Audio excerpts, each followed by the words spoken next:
Carlos Nelson with Cascade Media and What's Up, Kansas City. And today, on our Pastor's Corner show, we have Bishop Tony Caldwell. Welcome to the show, Bishop. Welcome. Thank you for having me today. Hey, Bishop. I usually tell people, you know the drill, and they go right to kindergarten. I'm telling you, you know the drill. Hit it. Well, I'll put it truthfully. I can't remember kindergarten. Far as I can remember back is going to Mary Harmon Week School. All right, run it down. Run it down. And going there was an eye opener. Let me tell you, the only school in Kansas City with no windows. My son Carlos Jr. went there. Did he? He's 39. I don't know how old you are, but that was strange to me on Indiana. Yes, it is. You know, it still sits there today. I wish they'd go ahead and sell it to me, but they holding out on me. They're holding out on me. Tell our audience how old you were and what that experience was like going to a school named after Martin Luther King. Well, I'll tell you this. It made me realize what we could do, even as a small young man, that you could live any dream that you wanted. As a matter of fact, I started my first business when I was going to Martin Luther King. What grade was that? Let's see. I was 8 years old at the time. All right. And I'll never forget it. It was right after Halloween. You know how everybody eats up all their candy? Well, I kept mine. And a kid, it was about like 2 weeks later after Halloween's over and everybody ate up all their candy and carrying on. You opened your store. I sure did, Lila. A young man walked up to me and said, "Hey, can I have one of those suckers?" And I was like, "Man, no," because I really didn't want to give it up. So I said, "Well, give me a quarter for it." And he said, "Yeah." Now, remember, back in those days, a quarter was a lot of money. And when he gave up that quarter, I was like, "Whoa, hey." He went and called some other friends, and they started coming by my locker. And next thing you know, I'm selling candy left and right out of school. I walked home that day with about $10 in my pocket. I was happy. I was floating on cloud 9. What did that teach you about entrepreneurism? Well, I'll put it this way. Not only did that teach me about entrepreneurism, that you could take anything and change it into a business, but I started a candy store right after that out of my living room. I started selling candy before people went to school and after school. I was the only kid in grade school that walked around with $100 in his pocket at all time points, and nobody knew it. And it's been that way ever since my life. Guess, one thing after another. But you have to learn to keep your eye on business opportunities. And I learned that as a young man, even from my father. What did your dad do? My dad, he worked construction all of his life, and he went from construction to owning. What did he do specifically in construction? Or build houses. All right. Yeah, he built houses, apartment complexes, commercial buildings. Then he went into the asphalt trucking business, owned a bunch of dump trucks from there, and it went beautiful. It did. So that's how I ended up in construction myself. As I told you, I used to own construction companies. I renovated the courthouse downtown, courthouse in Independence, Lake Jacomo Sheriff Station. I did Milton Moore, C.A. Franklin, Longin, Sugar Creek, and Fairmont. They only gave me one room when the magnet school. I'm black, don't you know? And the castle down on Vine Street. Yeah. I blocked that up for the city for $100,000. I put most of the roofs on down there. That was back in the 80s. And that construction industry, if you do not have good financing. It's changed a little bit, but the racism is so pervasive, or was back in the 80s with the unions and the general banking structure. You can't succeed without having uh, good good banking. And it's I tell these guys now that think they making moves. You're not the Mm-hmm. sharpest knife in the drawer. They had many people that were black before you, and they tricked Yep. them out of their money, and they got them in bad contracts. And Still that way today. right, and nothing has changed. And I want to segue that to find out.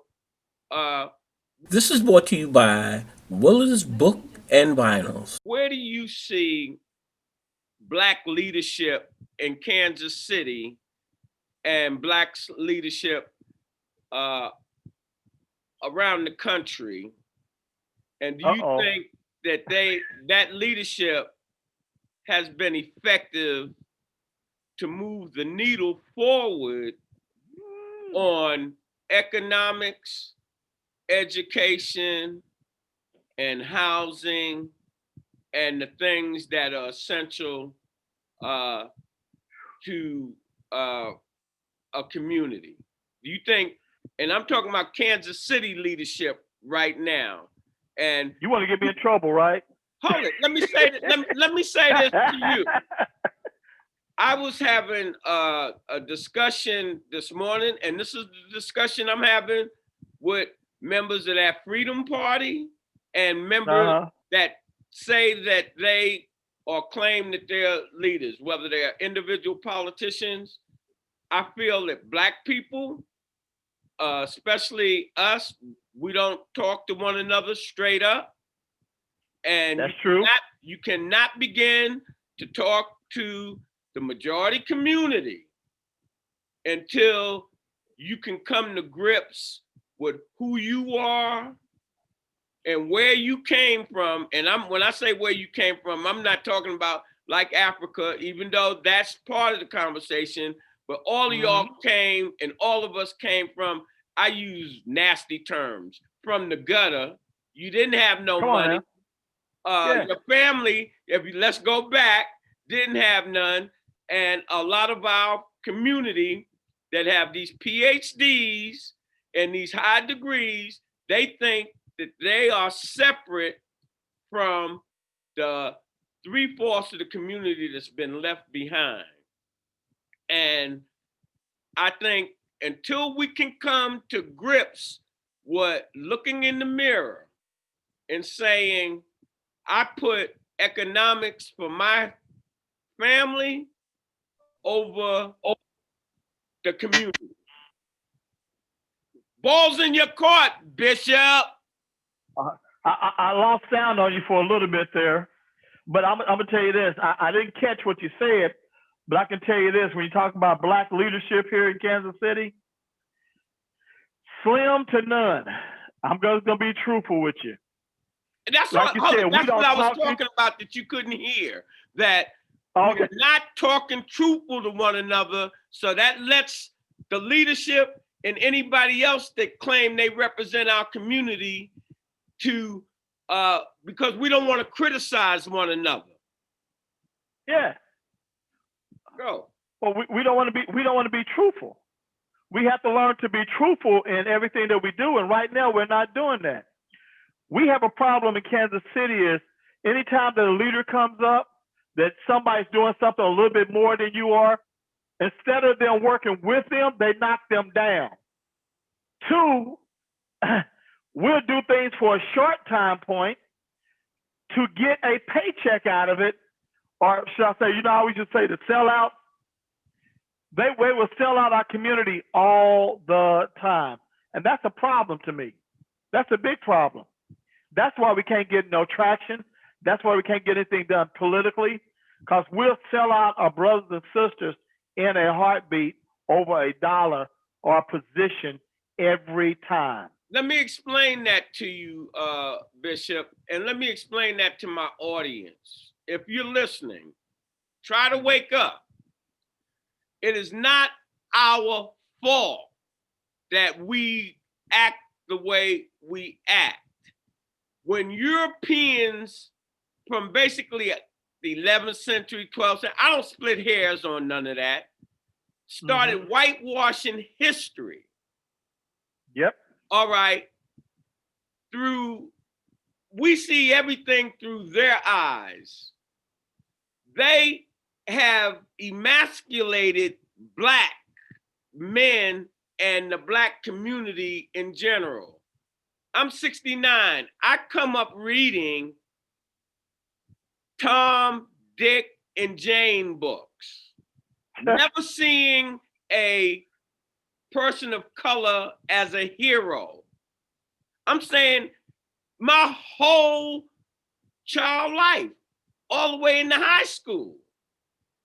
So you're watching the media, you're watching Rin Tin Tin, you're watching the Andy Griffith Show, you're watching all of these European narratives with their values. You're never the hero. You're never anything but the side issue, the joke, the stymie, the buckwheat in the Little Rascals. How do you think that plays on your mental part as a person of color? You go to school that they have designed, you think you're learning something. What you're learning is how to behave. And that's it. And hold it. Now, specifically to our community, they get these degrees, that the higher degree you have, unless you super special, the more you have passed their tests, their litmus tests. Because you really know what to say and what not to say if you want to keep living out in the suburbs where you're at. And so therefore, most Black people, because the 1% control your food, your water, and your total economic system, if you are a trash man at this point in history, and you have a party with trash all your partners, you're going to watch what you say because you know you can lose your job. Yep. And so they have our whole community in self-check as it relates to trying to further the interests of your community. Because the majority community say, you say the wrong thing, you won't be working. We understand that. And then when you have individuals like myself that will speak on that. The program is brought to you by the Kansas City Business Association. Our middle class community and the ones that think that they're there, they step away from you. They like what you're saying, but they are not going to, because they don't want the majority community to feel that they're radical or that they're this. But our situation needs some radical change. And Carlos Nelson is with the squad, Ocasio and them. And I feel personally, people want to act like I got an axe to grind with these organizations. I don't have no axe to grind with them. They've been representing our community for decades, but it's just like the New York Knicks. Damn, when you gonna win? You know, you just said a mouthful there. When you said they have been representing our community for decades. Where has it gotten us? What does our community look like? When is the change going to happen? I keep hearing that the change is coming. I've heard that for the past 40-odd years, and the only thing I've seen the change happen is gotten worse and worse and worse. But some people, let's get real now, have gotten richer and richer and richer and line their pockets off of the poor man in the middle class. That's a problem. And But then there we is call no middle. ourselves. Hold it. Let me say this. There really is no middle class. If you look at the interview that I did with Jamu Webster, we examined some of this. I'm saying we don't have a middle class. The ones that are in our community think that they're in the upper class, they asses in the middle class. Yep. And our kids that are coming from homes that have those values, it's very hard for them to succeed now. Even if they have a good job, they still need help from mama and daddy. And the majority community doesn't have those issues per se. If you're white in America, there's no reason why you shouldn't be well off. And most of them are. Come on now. I have a friend of mine, white guy, and you know he says every day, this is what he says, and he says, I'm proving a point to everybody. They ask him how he's doing. He says, I'm living a dream. I'm white. And they go, well, what do you mean? He says, I always start off privileged because I am white. Now you need to understand that, then you understand how you need to flow from there. Because I was like, wow. So you need to know how to approach me and how to approach the situation because we running in it. There you go. He says, I'm living a dream already. We have so much catching up to do because we have been watered down. You know, they always say they talk about the Willie Lynch letter, right? I published is it that. True, is it not true, and this and that? I look at it, I said, you know what? Even you questioning it shows how much you've been affected by it.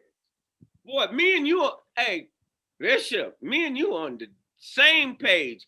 You know, myself, every time I try to go negative on some stuff with Black people, I'll be like, Carlos, take in consideration what you said. They don't know that they were sick here as it relates to the community. They don't know that the majority community ain't spent billions and billions to indoctrinate you. We're like Pavlov's dogs. The stimulus is money and economics, and we respond to it. And they keep our whole community in such dire straits that the top part of our community, that 1/3 that is really educated and economically privileged, they look at the bottom 3/3 they say, I don't want to go there. I don't want to go there. And so they do the majority community's bidding in our community. And we keep in this vicious cycle so that they can live somewhat, but they're not really even thinking about their own kids and grandkids. That's the shame of it all. You know, you're so right, because we will, now I check this out. Anytime that you start to mess up the powers that be plan, you got to go. I already realized that they might take me out. Oh, you know what? I've learned now. I seen a memo one day that opened up my eyes about me. And the memo was, and it came from some people from Jeff City. And the memo was, and it said this nigga is getting too much power. We got to do something about his ass. I was like, whoa. But that's how we operate within our own community. Yes. And that upper crust, they feel they can isolate you. But see, Cascade Media is the only Black-owned digital media in the Midwest, and soon to be in the country, with the different types of things that we offer. And I plan to pull the sheets off of the leadership that is not leading, because we can no longer ignore willfulness taking our community in the direction that's not going to produce results. All that marching in the street means nothing. And I said to people, here you have the only Black-owned digital media in the Midwest. And you mean to tell me your political organization don't advertise with it? Your urban league don't advertise with it? Your Kansas City school district don't advertise with it? Your Freedom Incorporate don't advertise with it? And they have the largest digital audience. And that's where everything is going for the future. Mm-hmm. Because of a personality, my personality or whatever, you deprive your whole community of becoming connected. You need to leave. Get back at you. You know what? Here it is. Right. You need to leave. And so I call that the grenade theory. All right. I call that the grenade theory. So I'm trying to team up with individuals like you.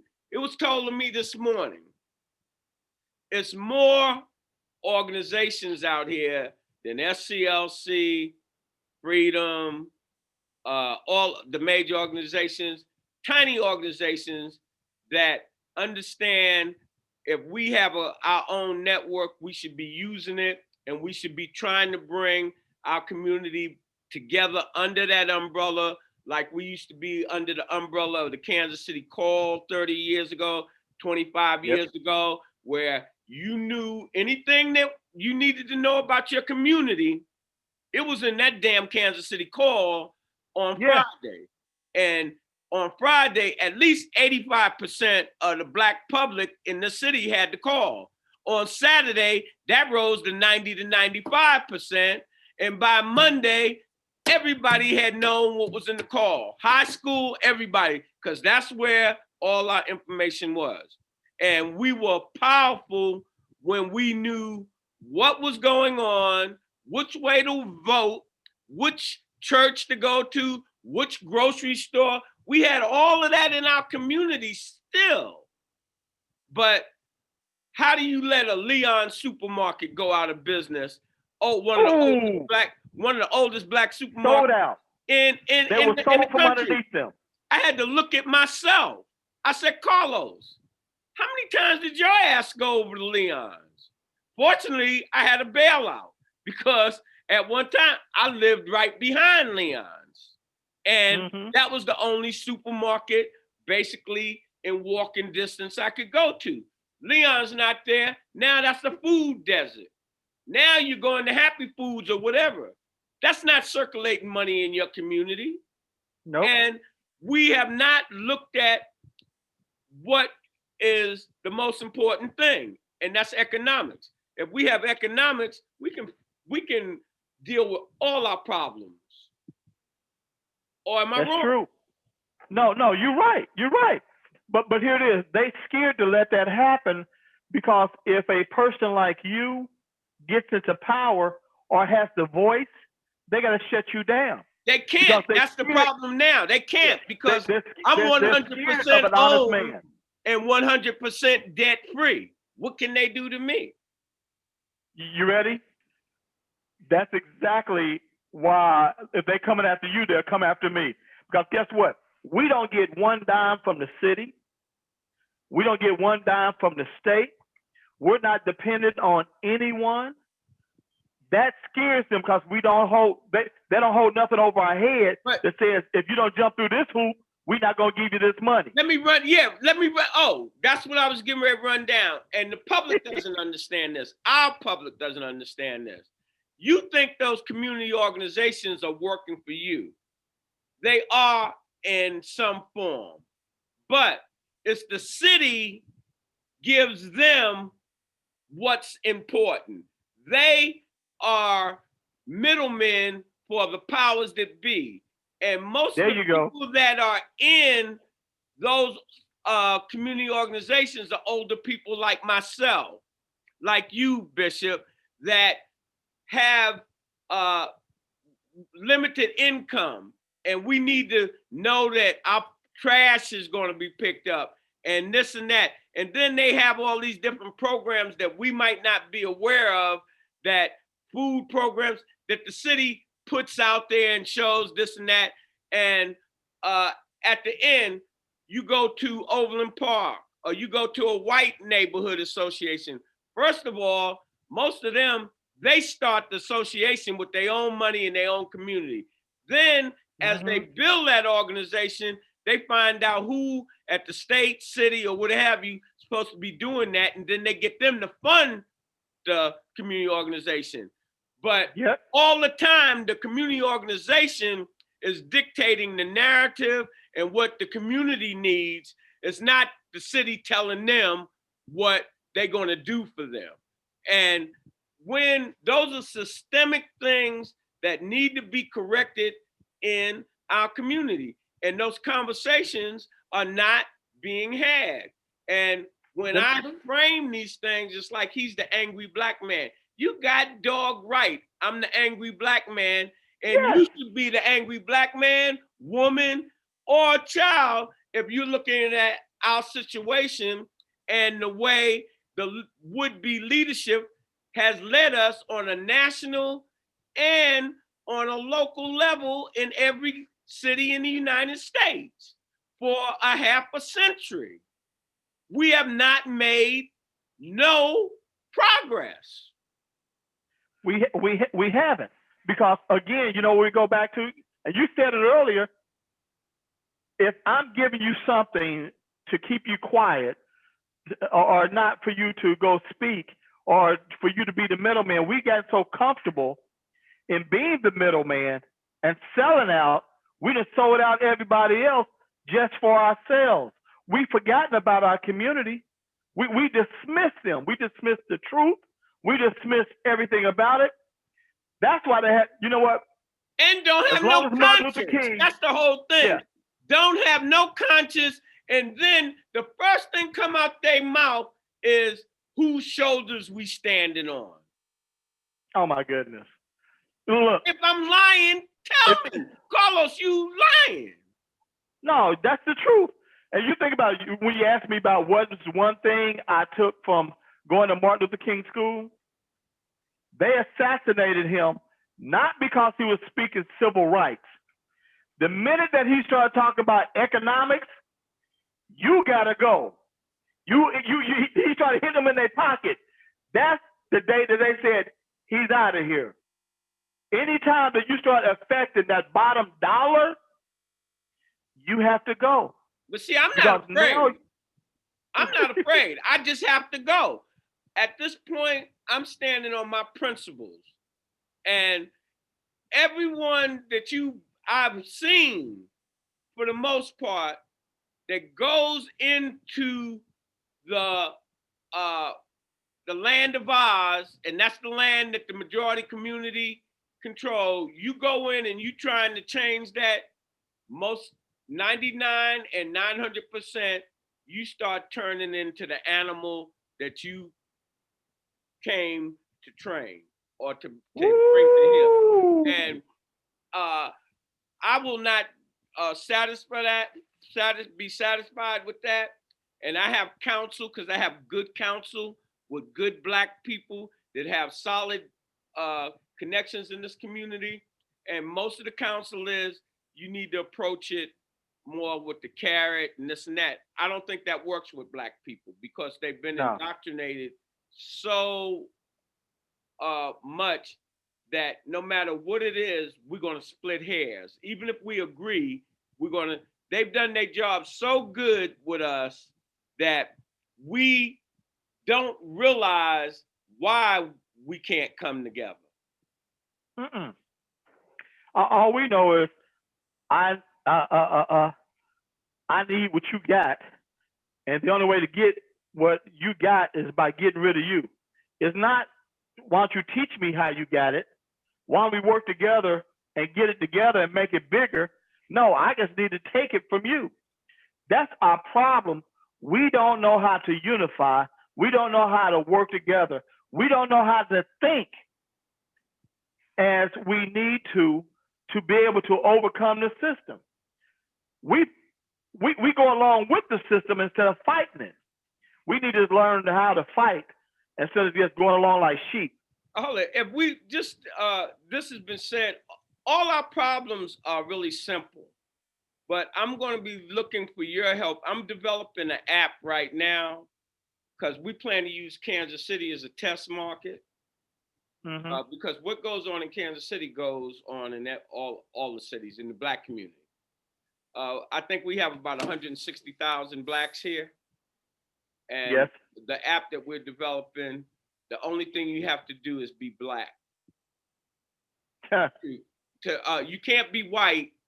And the essential is we're asking all people of color, using our reputation for fairness and representing the Black community on faith.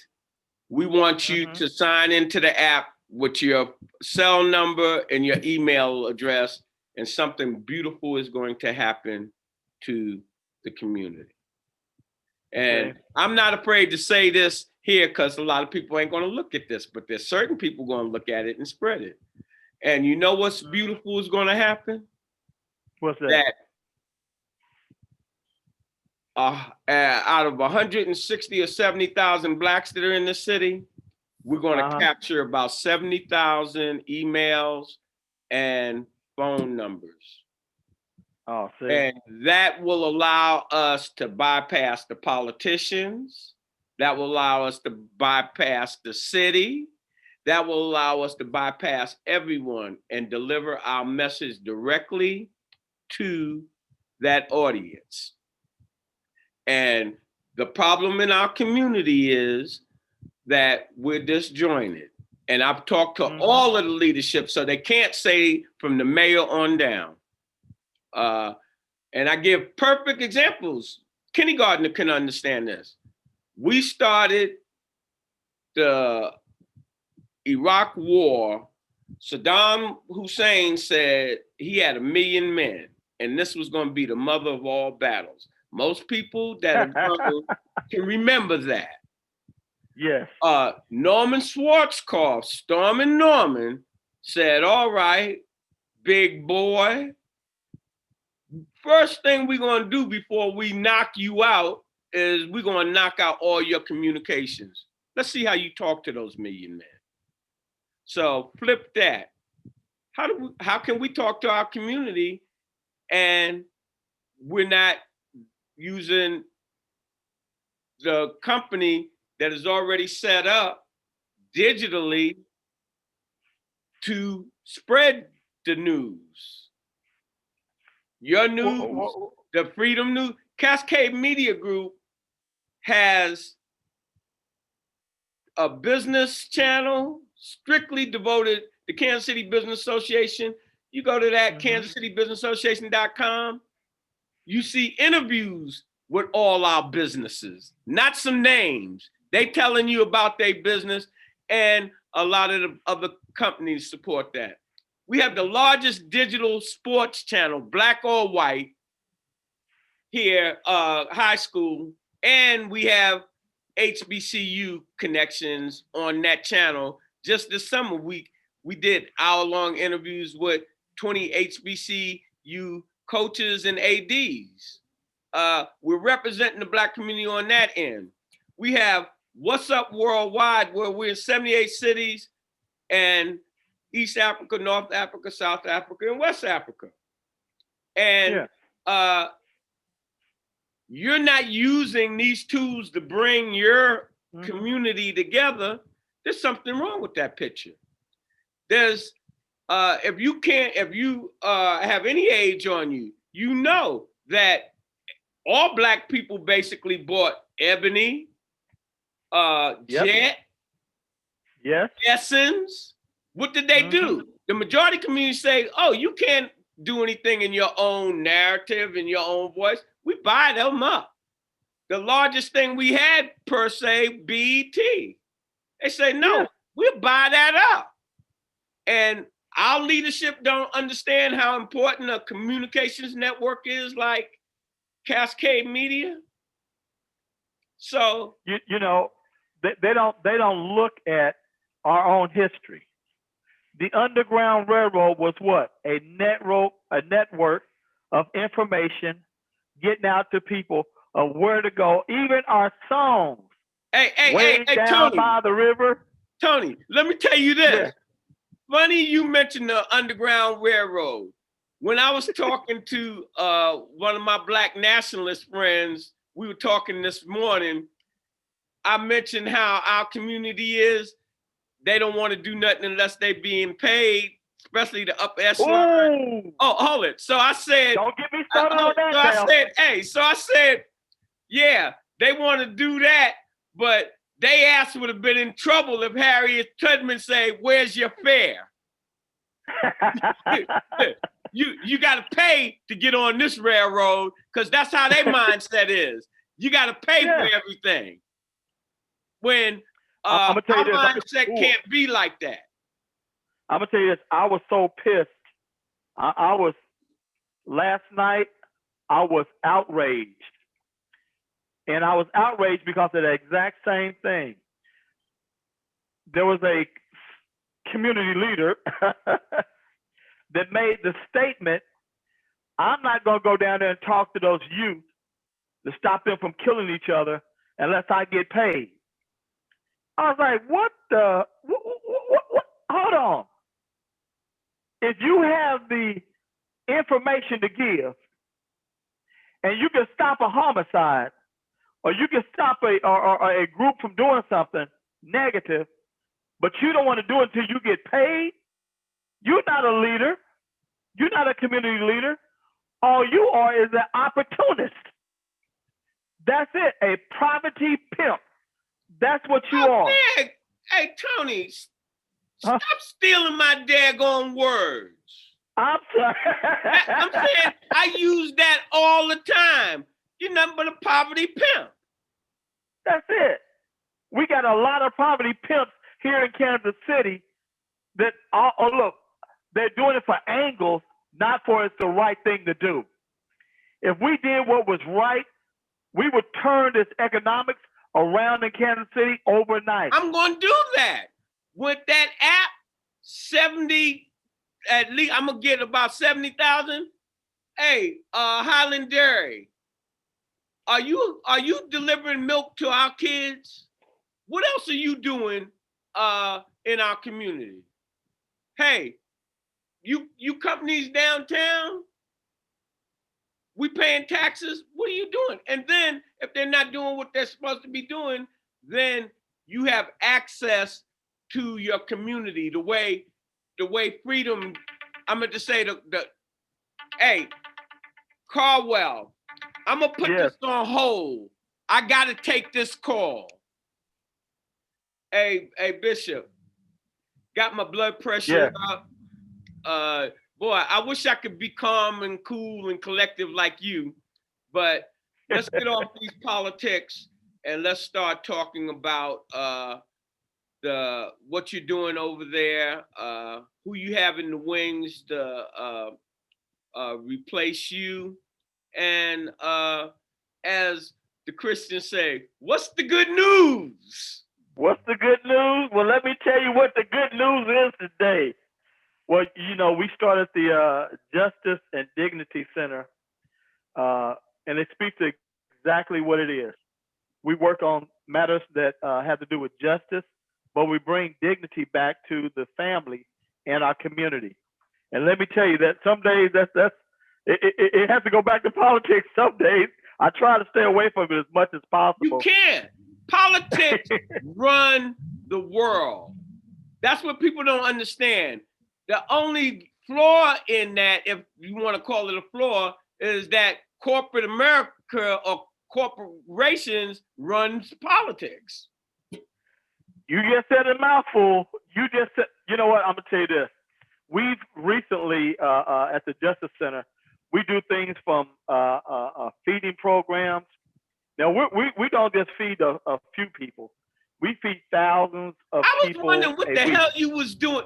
I've been seeing you, at least how the camera is, be a long block and all that food's there, cars pulling up, and y'all are handing food out and all of that. Oh yeah, yeah. We feed on a weekly basis anywhere from 2 to 5,000 people a week, literally. That's just on our box food program, uncooked. Tell, But tell now the we audience start ramping up our cooked what's in program. those boxes or how that runs down. Oh wow. Well, in a box you get fruits, you get vegetables, you get meats, you get dairy products, you get everything to last you for a week in a box. And your organization makes that possible at no cost. No cost. No cost. It costs us, but it costs nobody else. Right. Again, here it is. Now, see, that's that flip side. Because we refuse to take money from the state and the city, we pay out of our own pocket and make it happen. Hold it. Every And week. this is another thing that our community really doesn't understand. Even when someone is donating their services, time is money.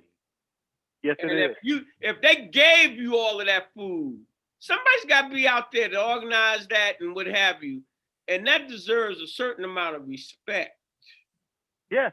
And recognition from our community as a whole.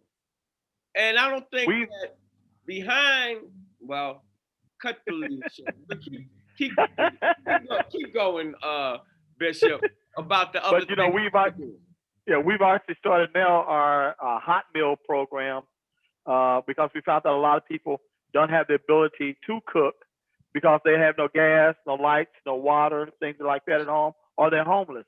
I've been there. Hey, Bishop, homeless for like 10 years. Been there. Anything or homeless. I'm so glad that they make the transportation free now, basically. Because a lot of times didn't have $1.50 to get the round trip ticket to even go to the library where they had heat and air. Yeah. Yeah. I mean, even those services, you know, wow. We now work with we've been doing it for years, but now every day we see about 150 people a day, literally. On a weekly basis, we see about 3,000 people on a weekly basis with a hot meal program and things like that. We got GED classes, anger management classes, budgeting classes. We have transitional living for folks, getting them up off the streets. We have employment, getting people into job and training. We work with youth on the streets that are in gangs, getting them out, getting them educated, getting them into a different way of life, VOTEC programs. Who are you partnering with? Are any of these corporations partnering with you to share that burden, financial burden? Because it still takes staff to operate, and we still living in their world. Most people want a little change, if not, you ready? Compensated. And here's the thing about it is, we partner with a lot of agencies or other small profit organizations that are like-minded. Everybody ain't like-minded. Right. Be truthful. You know, a lot of them just in it for the money, and they usually show themselves later on down the road what their true motive is. But what we do is everybody's volunteers. All right. We have over 60 organizations that work together with us, but everybody volunteers. We pick days, we pick activities that we do, and we just kind of come together as a collective and make it happen. Every week, you ready for it? Every week we have to raise anywhere from $10,000 to $15,000 a week just to keep this going and feed the community. Woo! That's a nut. Yeah. Did Santa Claus have problems cracking? Hold on. You see, I ain't got no hair and turned gray. Look, I done lost weight. Yeah. Hey, Bishop. Man, how you sleeping? Some nights not good. Cause you know what normally they say, how you doing, Biggie Smalls? but hey, man, that's something else, Bishop. It takes a lot. I mean, just like even this last week, we had a concert. Well, I wouldn't call it a concert, a talent show competition. We brought over 2,000 youth in Kansas City together to show their talents and dancing and singing and tumbling and drill teams and rapping and everything else. And not one problem, not one argument, one fight, one nothing.